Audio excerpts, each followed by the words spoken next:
All right, Paul Hefty here with the Triangle O football system. Want to go over our O-line blocking.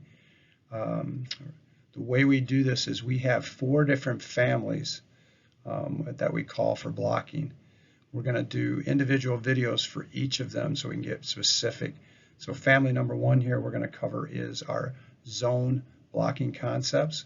Key point, teaching point for all of these. Our center needs to call out the front as soon as they get lined up every time for defensive recognition.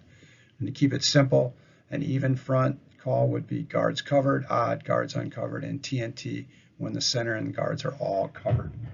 So this way we get a recognition as they line up, and then we can start to make play calls and adjustments accordingly. All right, as we talk, we want to try to take something very complex, which is O-line blocking schemes and structures, and try to make them simple. For the first thing we're going to do is package our concepts into 4 different families. And you can see then what we're going to cover here is our zone blocking family. The schemes we're covering here is a split zone or inside zone, a swipe mid zone, which is an outside zone concept, and then what we call stretch zone, which is classic outside zone concept there. Again, the RPO routes with that, with split zone, we'll do what we call a Penn State bubble. And then with the swipe and the stretch, we use Mickey RPOs here. Again, themes, NHL for split zone, NCAA for swipe and stretch zones.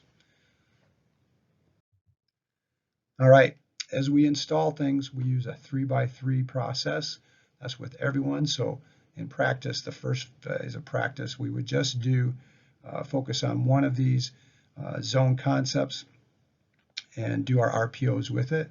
The second phase would be the natural fitting pass protection, and we'll get into that. And then last, we would go ahead, part of practice, do both the RPO mix and the pass so that against game situations.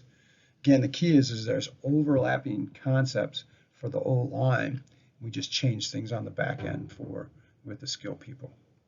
All right, blocking for split zone, which is our inside zone, is we use covered uncovered rule, and we're going to use a tight reach technique. So we get a horizontal push towards the front side or with our zone scheme. So here, again, everything evolves from a 4-3 front. So you'll see on the left-hand side are even fronts, and on the right-hand side are odd fronts, and then on the bottom are what we call our TNTs. Again, the O-line wants to do, the center specifically, give a even, odd, or TNT recognition call right away. And then the linemen all want to just recognize if they're covered or uncovered, and then look for those near backers, keeping their heads up. So with split zone to the left, which is a lightning call NHL theme, you're going to see covered, uncovered. The covered lineman will do a tight reach, meaning they're going to take their right hand, which is their backside hand, and tight reach with that hand right into the chest of the man over them. So your right guard, left guard, and tackle are going to tight reach there. The center and the right tackle are uncovered, so now they're going to step play side also, but they're going to tight reach with their front side hand to get a double team with the covered lineman, and then they'll work to the play side linebacker. We'll never go back. The H will split across and block the backside defensive end, and then we will read that will backer. It's a gut play, meaning the back's point of attack is right at the center, and his out is start to click back to the A and the B and the C gaps. On the right there, you can see Rangers now going to the right. Now the tackle in the center are covered. They're tight reaching, and we've got the guards going to go ahead and do a front hand tight reach to the play side defensive lineman, working double teams there. We use an IZZY call here, meaning inside zone, and then they simply can use calls for left or right. It can be first names, or you can just say left and right. All right, you're going to see split zone here using a bongo block call or signal. That means the receiver is going to block the man on or over. There is no RPO route, so the quarterback knows it is a give all the way. You're going to see the O-line, it's a Rangers, so they're going to all tight reach to the right. with the H-back coming across the formation to the left and kicking out that defensive end. You'll see Barkley, the running back, go up the gut because it's a gut play, but then his out is to cut back to the left, which he'll do for a touchdown.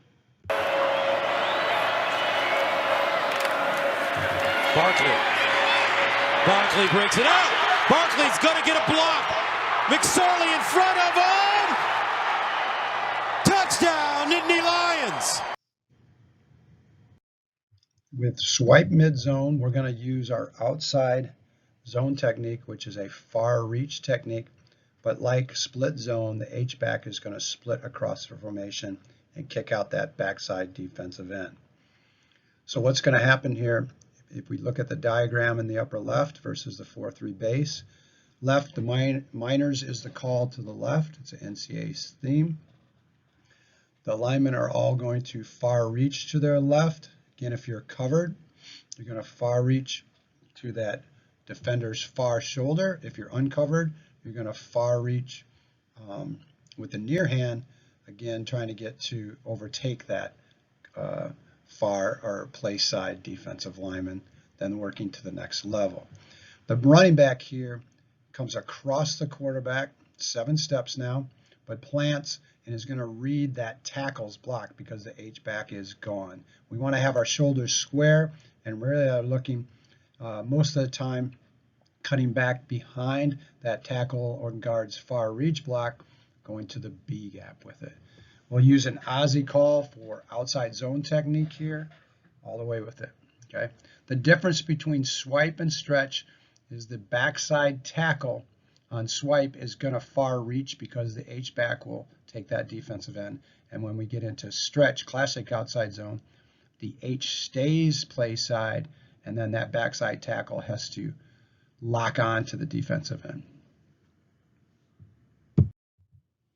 Here's a diagram of South Dakota State running this. You're going to see it to the right, which becomes Mavericks is the call for us here.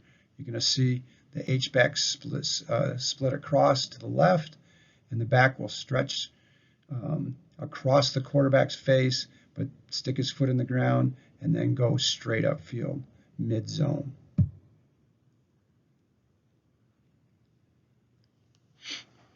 Again, you're going to see here the left tackle is going to go all the way across and swipe that linebacker across, and there we go, right at the B gap, north and south, touchdown.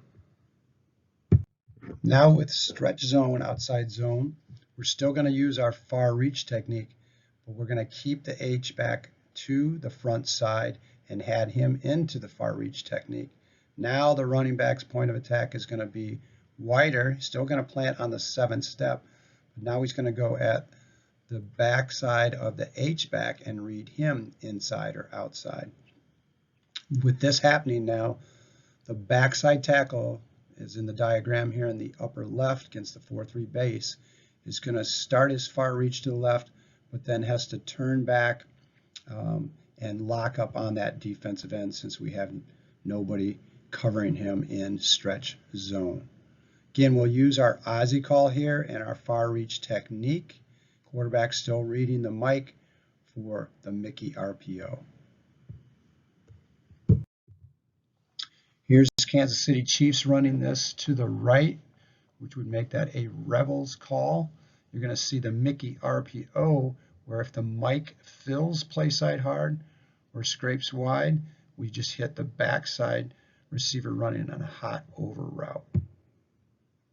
So here you see the back is going to flip over. We're going to run to the right.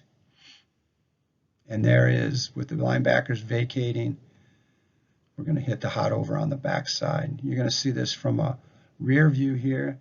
You'll see the linemen all far reaching to the right.